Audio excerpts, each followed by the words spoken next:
Student, एक बार फिर से आपका हमारे यूट्यूब चैनल में स्वागत है। इस वीडियो में हम पढ़ने जा रहे हैं वाहक, जिसको अपन वेक्टर डीएनए भी बोलते हैं। तो इससे पहले हम रेस्ट्रिक्शन एंडोन्यूक्लियोज एंजाइम उसके बारे में पढ़ चुके हैं और उसकी क्रियाविधि को जान चुके हैं। इसके बाद में अपन जो वांछित डीएनए है उसको वाहक में जोड़कर जो प्रपोषी कोशिका में उसको स्थानांतरित करेंगे। तो प्रपोषी कोशिका में स्थानांतरित करने के लिए हमें उसके स्थानांतरण के लिए एक वाहक की जरूरत पड़ेगी, और वो वाहक का इस्तेमाल भी हम एक डीएनए को ही करते हैं। तो उसको अपन बोलते हैं वाहक डीएनए, या उसको अपन कहते हैं क्लोनिंग वाहक। तो अंग्रेजी में इसको वेक्टर डीएनए या इसको क्लोनिंग वेक्टर भी कहते हैं। तो ये होता क्या, देखिए, वह डीएनए जो किसी विजातीय डीएनए, विजातीय को हम क्या कह सकते हैं, वांछित डीएनए भी कह सकते हैं। वांछित डीएनए जो अपन चाह रहे हैं, वांछित डीएनए या जीन को जोड़कर उसे प्रपोषी कोशिका में स्थानांतरित करने में वाहक का काम करता है, उसे वाहक डीएनए कहते हैं। तो कहने का मतलब है कि जो हम वांछित जीन या डीएनए अपन जो चाह रहे हैं कि हम प्रपोषी कोशिका में पहुंचा दें, तो उसको पहुंचाने के लिए एक वाहक की जरूरत पड़ेगी, और वो वाहक भी एक डीएनए होता है। उसे हम वाहक डीएनए या क्लोनिंग वाहक कहते हैं। तो ये प्लाज्मिड और जीवाणुभोजी का जो डीएनए होता है वो डबल स्टैंडर्ड डीएनए होता है जीवाणुभोजी का, और प्लाज्मिड भी एक डबल स्टैंडर्ड यानी द्विरज्जुकी डीएनए होता है। तो प्लाज्मिड और जीवाणुभोजियों का जो डीएनए है ये वाहक का काम कर सकता है, इसलिए हम इनको जीवाणु के अंदर वाहक के रूप में इस्तेमाल कर सकते हैं। तो प्लाज्मिड और जीवाणुभोजी के अंदर जो द्विरज्जुकी डीएनए होता है, डबल स्टैंडर्ड डीएनए, वो जीवाणु कोशिका में बिना किसी गुणसूत्रीय डीएनए नियंत्रण के स्वतंत्र रूप से प्रतिकृति करने की क्षमता पाई जाती है। तो होता क्या है कि यदि हम किसी जीवाणु के अंदर, जैसे हमारे पास कोई जीवाणु है, इस जीवाणु के अंदर जो गुणसूत्रीय डीएनए के अलावा जो प्लाज्मिड होता है, वो प्लाज्मिड स्वतंत्र रूप से खुद रेप्लिकेशन कर सकता है। ये इसकी एक क्षमता होती है, इसके अंदर ये एक गुण पाया जाता है। उसी तरह से कोई जीवाणु है, उस जीवाणु के ऊपर कोई जीवाणुभोजी अटैक करता है, तो ये अपना डीएनए क्या करता है, इस जीवाणु कोशिका के अंदर डाल देता है, और इसका ये जो डीएनए है ये पूरी जीवाणु कोशिका पर नियंत्रित कर लेता है, और ये डीएनए फिर स्वतंत्र रूप से रेप्लिकेट करता है। तो ये जीवाणुभोजी का डीएनए ये भी और प्लाज्मिड, ये दोनों जीवाणु कोशिका में स्वतंत्र रूप से प्रतिकृति कर सकते हैं। इसी गुण का हमने उपयोग किया है इनको वाहक के रूप में इस्तेमाल करने का। तो देखिए, प्लाज्मिड हो चाहे जीवाणुभोजी का डबल स्टैंडर्ड डीएनए हो, ये जीवाणु कोशिका में बिना किसी गुणसूत्रीय डीएनए नियंत्रण के स्वतंत्र रूप से प्रतिकृति करने की क्षमता पाई जाती है। तो ये स्वतंत्र रूप से उसमें प्रतिकृति कर सकते हैं, इसलिए इस गुण का उपयोग हम क्या कर रहे हैं, उस वांछित जीन को प्रपोषी कोशिका में स्थानांतरित करने में इन दोनों का इस्तेमाल हम कर सकते हैं।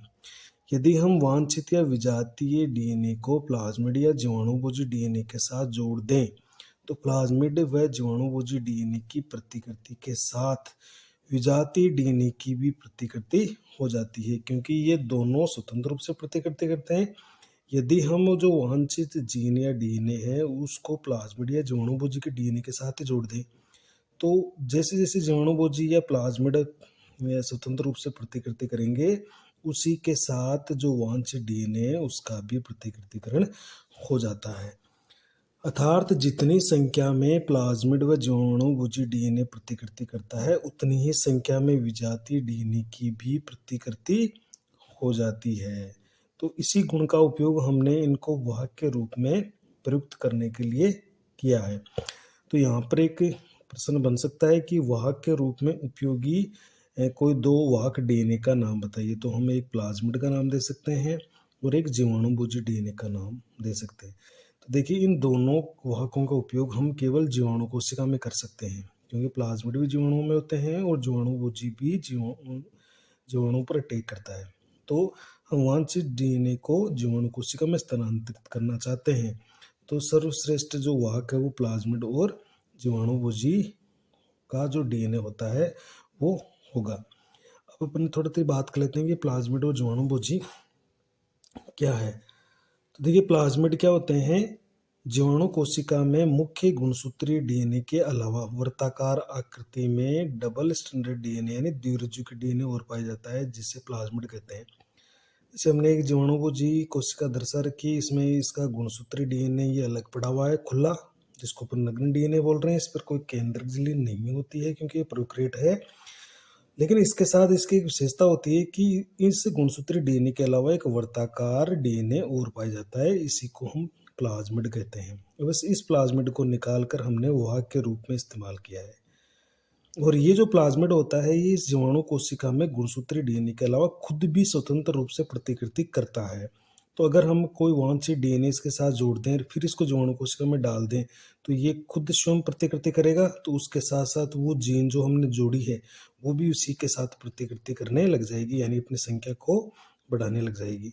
इसी तरह से एक जीवाणुभोजी है, जैसे जीवाणुभोजी की अपन स्पेशल स्ट्रक्चर देख रहे हैं, इसके हेड के अंदर एक डबल स्ट्रैंडेड डीएनए होता है जो कि जीवाणु पर अटैक करके उसके अंदर प्रवेश कर जाता है, फिर स्वतंत्र प्रतिकृति करता है। तो इस डीएनए का उपयोग भी हम वाहक के रूप में, यदि इसमें से हम कोई अपना वांछित डीएनए जोड़ दें और फिर उसको जीवाणु कोशिका में स्थानांतरित कर दें, तो ये डीएनए जब स्वतंत्र रूप से प्रतिकृति करेगा तो उसके साथ जो हमने डीएनए इसके साथ जोड़ा है वो भी प्रतिकृति करने लग जाता है। तो इन दोनों का उपयोग यानी प्लाज्मिड और जीवाणुभोजी का जो डीएनए होता है उसका उपयोग हम वाहक के रूप में जीवाणु कोशिका में वांछित डीएनए के स्थानांतरण में इसका उपयोग कर सकते हैं। देखिए वर्तमान समय में ऐसे वाहक उपयोग में लाए जा रहे हैं जो बाह्य डीएनए अथवा विजातीय डीएनए को जोड़ सके तथा पुनर्योजी और अपुनर्योजी को हम अलग अलग पहचान सके। मतलब आजकल ऐसे वाहक अपन ले रहे हैं तो उससे हमें पता चल जाएगा कि वास्तव में उन्होंने डीएनए को जोड़कर प्रपोष्य कोशिका में स्थानांतरित किया है या नहीं किया है। अगर उन्होंने स्थानांतरित किया है तो पुनर्योजी होगा, और अगर उसने स्थानांतरित नहीं किया है यानी हमारा प्रयोग सफल नहीं हुआ तो वो अपुनर्योजी होगा। तो हम पुनर्योजी और अपुनर्योजी की अलग अलग पहचान कर सकते हैं वाहक के द्वारा, क्योंकि वाहक में ऐसे चिन्ह होते हैं, ऐसे मार्कर्स होते हैं जिनकी सहायता से हम इनको आसानी से पहचान जाएंगे कि वास्तव में जीन का स्थानांतरण हुआ है या नहीं हुआ है। देखिए हमने कुछ स्पेशल बातें वो लिखी कि विभिन्न कोशिकाओं में डीएनए का जो खंड होता है या जो जीन होती है उसके स्थानांतरण के लिए मुख्य रूप से वाहकों का इस्तेमाल किया जाता है। कौन कौन से वाहक है? तो यदि आपको किसी जीवाणु कोशिका में जीन क्लोनिंग करनी है यानी डीएनए का स्थानांतरण करना है तो आपको प्लाज्मिड लेना होगा, क्योंकि प्लाज्मिड ही जीवाणु कोशिका में सक्सेस होता है। तो जीवाणु कोशिका के लिए तो वाहक का इस्तेमाल करेंगे, प्लाज्मिड का कर लेंगे। यदि हम कोई पादप कोशिका ले रहे हैं तो पादप कोशिका में प्लाज्मिड जो एक्चुअल में जीवाणु का प्लाज्मिड वो काम नहीं आएगा। एक अन्य जीवाणु है एक ग्रुप बैक्टीरियम ट्यूमिफेसियंस जो पौधों को संक्रमित करता है, ऐसा एक जीवाणु है। उस जीवाणु के अंदर एक प्लाज्मिड होता है टी प्लाज्मिड जिसका नाम है। तो ये टी प्लाज्मिड इसको अपन पढ़ेंगे, जैसे टी ये ट्यूमर इंड्यूसिंग यानी गांठ बनाने वाला या अर्बुद बनाने वाला प्लाज्मिड होता है। और ये प्लाज्मिड का उपयोग हम वाहक के रूप में पादप कोशिका में जीन स्थानांतरण करने के उपयोग में ले लेंगे। तो अभी आपको इतना याद रखना है कि यदि हम जीवाणु कोशिका लेते हैं तो हमें प्लाज्मिड लेना पड़ेगा, यदि हम पादप कोशिका ले रहे हैं तो हमें टी प्लाज्मिड वाहक लेना पड़ेगा, और यदि हम कोई जंतु कोशिका ले रहे हैं तो उसके लिए बढ़िया है कि हम एक पश्च विषाणु या रेट्रोवायरस ले लें, क्योंकि जंतु कोशिका को रेट्रोवायरस से संक्रमित करते हैं। वो अपने अनुवांशिक पदार्थ को जंतु कोशिका के केंद्रक में ट्रांसफर कर देते हैं, और वो जो अनुवांशिक पदार्थ होता है जैसे आरएनए है तो आरएनए से वो फिर डीएनए बना लेते हैं। डीएनए फिर उस कोशिका के एक्चुअल जो डीएनए होता है उसके साथ अटैच होकर प्रतिकृति करता है। तो जंतु कोशिका में किसी डीएनए का स्थानांतरण के लिए अच्छा है कि हम पश्च विषाणु या रेट्रोवायरस के किसी आनुवंशिक पदार्थ का इस्तेमाल करें। तो इस तरह का अगर प्रश्न आ सकता है कि आपके पास जीवाणु कोशिका है तो उसके लिए वह कौन सा ले लेंगे, प्लाज्मिड। पादप कोशिका के लिए लेंगे टी प्लाज्मिड, और जंतु कोशिका के लिए ले लेंगे हम पश्च विषाणु या रेट्रोवायरस। तो इससे हम इन कोशिकाओं में जीन का स्थानांतरण या डीएनए का स्थानांतरण कर देंगे, क्योंकि अगर हम जंतु कोशिका में प्लाज्मिड डाल देंगे तो वो सक्सेस नहीं होगा, क्योंकि जंतु कोशिका में प्लाज्मिड प्रतिकृति कर ही नहीं सकता। तो इस तरह से हम एक पर्टिकुलर जो अलग अलग कोशिकाएं होती है उसके लिए अलग अलग तरह का वाहक इस्तेमाल करते हैं। उसके बाद में अपन नेक्स्ट पढ़ते हैं। अब नेक्स्ट अपन पढ़ रहे हैं कि जो अपन वाहक जो ले रहे हैं उसकी क्या क्या विशेषताएं होनी चाहिए, कि उसमें क्या क्या गुण होने चाहिए। तो हम इस तरह के वाहक का उपयोग नहीं करेंगे। कुछ स्पेशल वाहक होंगे जिसके कुछ स्पेशल गुण होते हैं, उनकी कुछ विशेषताएं होती है। ये विशेषताएं जिन वाहक में पाई जाती है उन्हीं वाहक डीएनए का इस्तेमाल हम जीन स्थानांतरण या डीएनए स्थानांतरण में करेंगे। तो वो गुण कौन से हैं? देखिए, महत्वपूर्ण टॉपिक है ये। वाहक की क्या विशेषताएं होनी चाहिए, या इस तरह भी प्रश्न आता है कि वाहक के कौन कौन से गुण होते हैं। तो देखिए, एक उत्तम वाहक में हम यहाँ पर ये कह सकते हैं कि एक उत्तम वाहक में निम्न गुण या विशेषताएं होती है। तो सबसे पहले तो देखिए, प्रतिकृति की उत्पत्ति, यानी जिसको अपन कहते हैं ओरिजिन ऑफ रेप्लिकेशन। इसको हम शॉर्ट में कहते हैं ओरिजिन ऑफ रेप्लिकेशन। यानी कोई भी वाहक हो उसमें ये जीन तो होनी चाहिए जहाँ से वो प्रतिकृति की शुरुआत करे, या वहाँ जहाँ से वो स्थान जहाँ से प्रतिकृति शुरू हो, तो ओरी उसके अंदर होनी चाहिए। अगर एक ओरी है तो ठीक है, एक से ज़्यादा ओरी है तो और भी अच्छा है। तो जितनी ओरी होगी वो उतना ही अच्छा वाहक माना जाता है। देखिए, यह वाहक का वह स्थान है जहाँ से प्रतिकृतिकरण की शुरुआत होती है। जब किसी विजातीय डीएनए को वाहक के साथ जोड़ा जाता है तो ओरी के कारण देखिए विजातीय डीएनए भी परपोषी कोशिका में प्रतिकृति करने लगता है। अतः वाहक के रूप में ऐसा डीएनए लेना चाहिए जिसमें अधिक ओरी हो, ताकि ज़्यादा से ज़्यादा प्रतिकृति बन सके। कैसे? जैसे अपने एक उदाहरण लेते हैं, एक प्लाज्मिड होता है, जैसे ये बिल्कुल वर्ताकार एक प्लाज्मिड है। उसके अंदर एक ऐसी जीन होती है जिसको हम ओरी कहेंगे। देखिए, तो यहाँ से हमने मान लीजिए इस जगह पर ये वांछित जीन का टुकड़ा है वो जोड़ दिया, ये वांछित हमने डीएनए जोड़ दिया है। तो अब ये पूरा प्लाज्मिड रेप्लिकेशन करेगा, तभी हमारा ये वांछित डीएनए रेप्लिकेट करेगा। तो ये यहाँ से शुरुआत हो रही है, तो ये शुरुआत होते होते ये पूरा एक बार रेप्लिकेट करेगा। अगर एक से ज़्यादा ओरी है तो कहीं से भी रेप्लिकेशन स्टार्ट हो जाएगा और ज़्यादा से ज़्यादा ये रेप्लिकेशन करेगा। तो अगर वाहक में एक से ज़्यादा, एक तो होना ही होना चाहिए, एक ओरी तो कम से कम ज़रूरी है होना। बिना ओरी के तो ये प्लाज्मिड रेप्लिकेट नहीं कर पाएगा। तो एक ओरी तो बहुत ज़रूरी है। अगर एक से ज़्यादा ओरी है तो वो वाहक अच्छा माना जाएगा। तो हम ये कह रहे हैं कि ओरी होती है, वहाँ से वो प्रतिकृति की शुरुआत करता है। तो ऐसा वाहक लेंगे हम जिसमें ज़्यादा से ज़्यादा ओरी हो या ओरिजिन ऑफ रेप्लिकेशन हो। दूसरा जो बहुत ही महत्वपूर्ण गुण है वो है, देखिए, वर्ण योग्य चिन्हक, जिनको हम सिलेक्टेबल मार्कर्स कहेंगे। देखिए, सिलेक्टेबल मार्कर्स, और इन्हीं मार्कर्स की सहायता से हम ये जानेंगे, ये पहचानेंगे कि वास्तव में वो जो अपन वांछित डीएनए था वो परपोषी कोशिका में स्थानांतरित हुआ या नहीं हुआ, और हमारा जो चाह रहे थे वो हम सफल हुए नहीं हुए। तो इन मार्कर्स की सहायता से हम रूपांतरित और अरूपांतरित कोशिकाओं की पहचान कर लेंगे। तो रूपांतरित कोशिकाएं होंगी जिसके अंदर वास्तव में वो डीएनए खंड पहुंच जाएगा, और अरूपांतरित होगी जिसके अंदर वो डीएनए खंड प्रवेश नहीं कर पाएगा। तो हम उनकी पहचान कर लेंगे, और वो पहचान करेंगे हम वर्ण योग्य चिन्ह की सहायता से, जिनको सिलेक्टेबल मार्कर्स कहते हैं। अब ये होते क्या, देखिए, तो देखिए, ये वाहक में मौजूद होने चाहिए, और हर वाहक में एक, दो या उससे भी ज़्यादा सिलेक्टेबल मार्कर्स होते हैं, और उन्हीं की सहायता से हम पहचान लेते हैं कि वो कोशिका रूपांतरित हुई या नहीं हुई। देखिए, वाहक में ओरी के अलावा वर्ण योग्य चिन्ह यानी सिलेक्टेबल मार्कर्स भी होना चाहिए, ताकि इनकी सहायता से, किसकी सहायता से? सिलेक्टेबल मार्कर्स की सहायता से अरूपांतरित यानी नॉन ट्रांसफॉर्मेंट्स और रूपांतरित जीवाणु कोशिकाओं की पहचान कर सकें। तो रूपांतरित और अरूपांतरित जीवाणु कोशिका की अपन पहचान कर सकते हैं।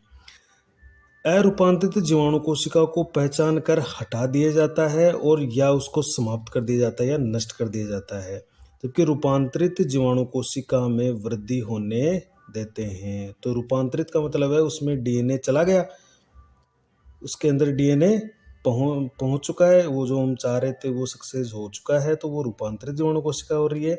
और अरूपांतरित का मतलब है जिनमें जो वाहक था वो डीएनए अंदर नहीं पहुंचा है, तो वो अरूपांतरित हो गई। तो ऐसी कोशिका को हम छांटेंगे कि किसमें रूपांतरण हुआ या किसमें रूपांतरण नहीं हुआ। तो ये अब कैसे पहचान करें? तो इसके पहचानने का तरीका है सिलेक्टेबल मार्कर्स। तो वो सिलेक्टेबल मार्कर्स प्लाज्मिड में उपस्थित होते हैं और उसकी सहायता से हम रूपांतरित और रूपांतरित कोशिकाओं की पहचान करते हैं। अब समझेगी कि अपन कैसे करेंगे। देखिए इसको, देखिए रूपांतरण होता है क्या, अभी जो ये रूपांतरित शब्द आ रहा है इसका मतलब होता है कि वह प्रक्रिया जिसमें डीएनए का जो एक खंड है उसको परपोषी जीवाणु कोशिका में प्रवेश कराते हैं। तो अगर वह प्रक्रिया जिसमें जो डीएनए का खंड था वो परपोषी कोशिका में पहुंच चुका है तो इसका मतलब रूपांतरण हो चुका है। तो रूपांतरित जीवाणु कोशिका का मतलब है जिसमें डीएनए का खंड है उसने उसको ग्रहण कर लिया है, उसके अंदर वो जा चुका है। और अरूपांतरित जीवाणु कोशिका है कि जिसने डीएनए के खंड को ग्रहण नहीं किया है, यानी उसमें उसने जो डीएनए था उसको ग्रहण किया ही नहीं है, यानी जो वाहक था वो डीएनए खंड को लेकर ही इसके अंदर नहीं गया है, तो वो अरूपांतरित होगी। अब हमें अरूपांतरित कोशिकाओं को हटाना पड़ेगा, उनको नष्ट करना पड़ेगा और रूपांतरित कोशिकाओं की ज़्यादा से ज़्यादा वृद्धि करनी पड़ेगी ताकि हमें जो उपयोगी उत्पाद है वो रूपांतरित कोशिकाओं से प्राप्त हो सके। अब देखिए सिलेक्टेबल मार्कर्स के क्या होते हैं। देखिए ई कोलाई जो जीवाणु है उसमें सामान्यतः एम्पिसिलिन, क्लोरमफेनिकोल, टेट्रासाइक्लिन या केनामाइसिन जैसे एंटीबायोटिक के प्रति प्रतिरोध कोडित करने वाले जीन जो होते हैं वही वर्ण योग्य चिन्ह या सिलेक्टेबल मार्कर्स की तरह काम करते हैं या माने जाते हैं। सामान्य ई कोलाई जीवाणु कोशिका में इनमें से किसी एंटीबायोटिक के प्रति प्रतिरोध नहीं होता है। देखिए जो सामान्य ई कोलाई जो का प्रभेद होता है उसमें ये किसी भी एंटीबायोटिक का प्रतिरोध नहीं कर सकता। अगर हम इस सामान्य ई कोलाई पर इनमें से कोई भी एंटीबायोटिक डालते हैं तो ये ई कोलाई नष्ट हो जाएगा या मर जाएगा। लेकिन कुछ ई कोलाई ऐसे होते हैं जिनमें ये स्पेशल जीन है, जैसे एम्पिसिलिन जीन है, तो एम्पिसिलिन एंटीबायोटिक का उस पर कोई असर नहीं होगा क्योंकि वो एम्पिसिलिन के प्रति प्रतिरोधी हो जाएगी क्योंकि उसमें प्रतिरोध करने वाले जीन उपस्थित है। जैसे क्लोरोफेनिकोल या टेट्रासाइक्लिन जीन है तो वो टेट्रासाइक्लिन का उस पर कोई असर नहीं होगा। तो हम ये एंटीबायोटिक उस जीवाणुओं पर डालकर ये देखेंगे कि अगर इनमें से किसी जीन का वहाँ पर हम जो वांछित डीएनए जोड़ रहे हैं और वो इन जीनों के बीच में कहीं पर जोड़ रहे हैं और ये जीन नष्ट हो रही है, तो जरूर ये अपन देख लेंगे कि उस एंटीबायोटिक के डालने से वो नष्ट हो जाती है। तो अपन उससे ये पहचान लेंगे कि ये रूपांतरित है और ये अरूपांतरित है। तो ये जो प्रतिरोधी जीन है इन्हीं को हम सिलेक्टेबल मार्कर्स की तरह काम में लेंगे और इन्हीं से हम रूपांतरित और अरूपांतरित कोशिकाओं की पहचान करेंगे। तो एक तो ये सिलेक्टेबल मार्कर्स होना चाहिए। दूसरा है क्लोनिंग स्थल। देखिए ये बहुत इंपॉर्टेंट है। क्लोनिंग साइट यानी जहाँ पर अपन डीएनए को जोड़ेंगे। तो विजातीय डीएनए खंड को जोड़ने के लिए काम में लिए जा रहे वाहक में बहुत कम केवल एक ही, देखिए क्लोनिंग स्थल या पहचान स्थल जिसको रिकॉग्निशन साइट या पैलिंड्रोम कहेंगे वो होना चाहिए, यानी एक ही जगह से वो क्लोनिंग साइट होनी चाहिए उसकी या पहचान स्थल होना चाहिए। क्योंकि जब रेस्ट्रिक्शन एंडोन्यूक्लियोटाइड एंजाइम से काटेंगे तो अगर मान लीजिए ज़्यादा पहचान स्थल होंगे तो उसके ज़्यादा टुकड़े कर देंगे वो, और ज़्यादा टुकड़े करेंगे तो वो फिर अपन डीएनए को जोड़ ही नहीं पाएंगे। तो सबसे अच्छा है कि वाहक में केवल एक ही पहचान स्थल या जिसको अपन पैलिंड्रोम बोल रहे हैं वो होना चाहिए। जिससे क्या होगा, वाहक में एक से ज़्यादा पहचान स्थल होंगे तो कई उसके खंड बन जाएंगे यानी कई टुकड़े बन जाते हैं, जिससे जीन क्लोनिंग जटिल हो जाएगी। पहचान स्थल प्रतिबंधन एंजाइम द्वारा पहचाने जाते हैं। तो पहचान स्थल होते हैं वो प्रतिबंधन एंजाइम पहचान लेते हैं। तो हम वाहक वही अच्छा है जिसके अंदर कम से कम केवल एक ही क्लोनिंग साइट हो अगर ज़्यादा साइट होगी तो उसके ज़्यादा टुकड़े कट जाएंगे और फिर वो हमें क्लोनिंग में दिक्कत आएगी या जटिलताएं आएगी। इसलिए इसमें एक ही पहचान स्थल होना चाहिए, तो ये इसकी विशेषता है। तो ये 3 प्रमुख विशेषताएं हमारे वाहक में होनी चाहिए कि उसमें अधिक से अधिक प्रतिकृति की उत्पत्ति यानी ओरी होनी चाहिए, उसमें सेलेक्टेबल मार्कर्स की तरह काम आने वाले जीन होने चाहिए और क्लोनिंग साइट कम से कम एक ही होनी चाहिए, ज़्यादा नहीं होनी चाहिए। तो इस तरह से ये वहाँ की विशेषताएं हैं, 3 विशेषताएं जो हमने पढ़ चुके हैं। और अगर आप इसको नोट करना चाहते हो, इसका स्क्रीनशॉट लेना चाहते हो, आप ले सकते हैं। तो देखिए, अब एक आपको जैसे एक उदाहरण देके बताते हैं। मान लीजिए ये एक वाहक है, तो इसमें विशेषता क्या होनी चाहिए कि इसमें कम से कम एक या ज़्यादा से ज़्यादा एक से ज़्यादा ओरी होनी चाहिए ताकि ये रेप्लिकेशन कर सके। दूसरी बात, इसमें ऐसी कोई जीन होनी चाहिए, जैसे अपन एक प्लाज्मिड का उदाहरण देके बता रहे हैं। जैसे इसमें एक सिलेक्टेबल मार्कर जीन है, ये टेट्रासाइक्लिन जीन है, और ये यहाँ पर एक जीन है, ये जीन है एम्पिसिलिन जीन। देखिए, हमने क्या किया, कोई एक जीन लिया और उस जीन को हमने क्या किया, यहाँ या डीएनए लिया और हमने उस डीएनए को यहाँ जोड़ दिया, बीच में टेट्रासाइक्लिन के बीच में जोड़ दिया, यहाँ से कट करके हमने इसको यहाँ जोड़ दिया। देखिए, तो अब हमने क्या किया है, ये जो टेट्रासाइक्लिन जो जीन थी ये नष्ट कर दी। ये तो नष्ट हो गई ना, क्यों हो गई? क्योंकि हमने इसके बीच में जो वांछित डीएनए था वो जोड़ दिया। तो अब हम क्या करेंगे, एक प्लेट पर एक मान लीजिए कोई इसका पात्र है, उस पात्र में इसका संवर्धन करवाएंगे। तो अब हम इस जीन को जोड़ दिया, अब हम क्या करेंगे, इसको प्लाज्मिड को जीवाणु कोशिका के साथ डाल देंगे। तो अब इस जीवाणु कोशिका ने इस प्लाज्मिड को अंदर लिया या नहीं लिया, या इस डीएनए को ग्रहण किया या नहीं किया, तो हम क्या करेंगे, कुछ समय बाद में इन जीवाणु कोशिकाओं को एक प्लेट पर ले लेंगे। जैसे हमने इस प्लेट पर ले लिया इन जीवाणु कोशिकाओं को, कुछ को इधर ले लिया, जैसे इन जीवाणु कोशिकाओं को इधर ले लिया हमने। अब इस पर हम एक टेट्रासाइक्लिन एंटीबायोटिक डालकर देखेंगे। तो अगर टेट्रासाइक्लिन हमने डाला है और इनमें से कोई जो जीवाणु था वो नष्ट हो गया, तो इसका मतलब है टेट्रासाइक्लिन डालने से वो नष्ट हो गया, तो इसका मतलब है वो कोशिका रूपांतरणकारी कोशिका थी, वो कोशिका रूपांतरित हो चुकी है। और हमने टेट्रासाइक्लिन डाला और उस जीवाणु का कुछ भी नहीं हुआ, क्योंकि कुछ नहीं होगा इसका मतलब है उसमें ये जीन मौजूद है और उसमें ये जो डीएनए है ये ऐड नहीं हुआ है, ये इसमें जुड़ाव नहीं हुआ है, तो ये अरूपांतरकारी होगी। तो हमने क्या किया है, एक स्पेशल जीन के द्वारा रूपांतरकारी और अरूपांतरकारी कोशिकाओं की पहचान कर ली है। तो हर प्लाज्मिड के या वाहक में इस तरह की कुछ जीनें होती है, उन जीनों को हम सिलेक्टेबल मार्कर्स की तरह इस्तेमाल करते हैं। तो जैसे अपन प्लाज्मिड पढ़ेंगे तो अपन ये देखेंगे कि प्लाज्मिड में अगर हम कोई डीएनए वांछित जोड़ते हैं तो हम एम्पिसिलिन जीन और टेट्रासाइक्लिन के बीच में मुख्य रूप से जोड़ते हैं, ताकि हम उसको पहचान सके रूपांतरितकारी को। अगर यहाँ बीच में अपन नहीं जोड़ रहे हैं, किसी दूसरी जगह पर अपन जोड़ रहे हैं, तो फिर हमें इन दोनों सिलेक्टिव मार्कर से पता नहीं चलेगा, फिर हम कोई अन्य सिलेक्टेबल मार्कर से इसको पहचानने में इस्तेमाल करेंगे। क्योंकि ये दोनों जीन उपस्थित है, तो हम अगर एम्पिसिलिन और टेट्रासाइक्लिन दोनों डाल के देखेंगे उस पर हम कोई असर नहीं होगा, मतलब कोई असर नहीं होगा, क्योंकि प्रतिरोधी जीन उपस्थित है, तो हमें इससे तो पता ही नहीं चलेगा। तो फिर हम कोई सिलेक्टेबल मार्कर्स होंगे, उसके द्वारा हम पता लगाएंगे। तो ये विशेषताएं हमने पढ़ी। इसके अलावा आपने पढ़ा है कि जैसे ये प्लाज्मिड था, इस पर एंडोन्यूक्लियोज एंजाइम हमने डाला है, तो अगर एक से ज़्यादा इस पर पहचान स्थल होंगे या पैलिंड्रोम होंगे, पहचान स्थल या जिसको हम पैलिंड्रोम भी बोलते हैं, अगर वो होंगे, मान लीजिए 3 जगह पैलिंड्रोम है, तो ये 3 जगह से कट लगा देगा, तो इसके कई सारे टुकड़े होंगे। इसलिए हम कह रहे हैं कि प्लाज्मिड में कम से कम केवल एक ही पहचान स्थल होना चाहिए।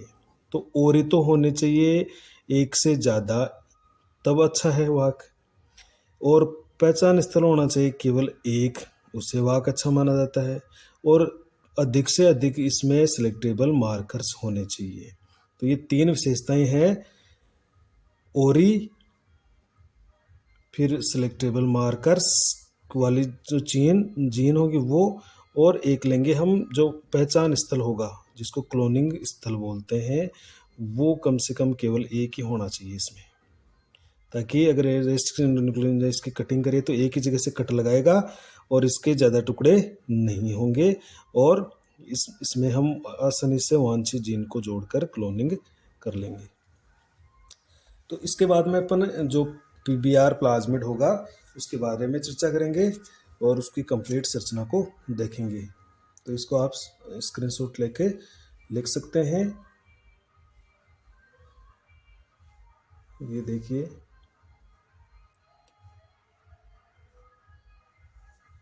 Thank you.